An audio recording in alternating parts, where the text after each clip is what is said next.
વડોદરાની કલેક્ટર કચેરીને ઉડાવી દેવાની ધમકી આપતા ગઈકાલે મેલની આજે બીજા દિવસે મોડેથી જાણ થતાં પોલીસે તપાસ કરી હતી, પરંતુ કંઈ હાથ લાગ્યું ન હતું. ગઈકાલે GIPCL કંપનીને જે મેલ મળ્યો હતો તે જ પ્રકારના લખાણવાળો મેલ ગઈકાલે જ વડોદરાની નવી કલેક્ટર કચેરીને પણ મોકલવામાં આવ્યો હતો.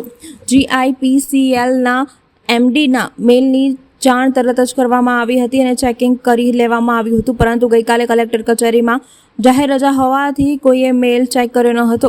આજે ઓફિસ ચાલુ થઈ ત્યારે પણ બપોરે 3 વાગે ધમકી આપતા મેલ પર ધ્યાને આવ્યું હતું કે પોલીસે ઓફિસના સમય બાદ સાંજે 6 વાગે જાણ કરવામાં આવી હતી.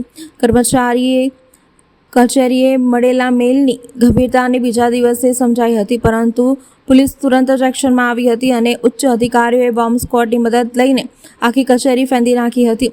આખરે કંઈ હાથ નહીં આવતા લોકોએ રાહતનો શ્વાસ લીધો હતો. અહીંયા લગભગ 3 વાગે આઉટલુકના ડોમેન પરથી એક એક્સટર્નલ મેસેજ આવેલો હતો અને જેમાં કલેક્ટર કચેરીમાં RTX અને બીજા એક્સપ્લોઝિવ્સ છે એવો મેસેજ હતો અને જેની જાણ અમને કલાક 6:30ની આજુબાજુ કંટ્રોલ રૂમમાં જાણ કરવામાં આવી હતી અને તરત જ એના PI અને ACP ઝોન સાહેબ અને અમારી જે DPS અને SODની ટીમ ડોગ સ્થળે પહોંચેલી હતી અને અત્યારે અહીંયા તપાસ ચાલુ છે.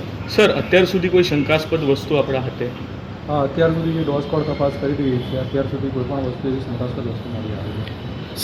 સેમ કન્ટેન્ટ વાળો મેલ આવેલો હતો તેવી રીતની વાત અત્યારે વહેતી થઈ છે. શું કહેશો? જે ગઈકાલે GIPCLની જે કંપની છે તેમાં જે મેસેજ આવ્યો તેવો સેમ કન્ટેન્ટનો મેસેજ છે તપાસ કરી. આજે 3 વાગે એક મેસેજ આવ્યો હતો કલેક્ટર કચેરીમાં અને 3 અમને 6 વાગે જાણ કરી વેરીફાઈ કરીને 6 વાગે જાણ કરી હતી અને અમારી ટીમ અહીંયા આવી અને તપાસ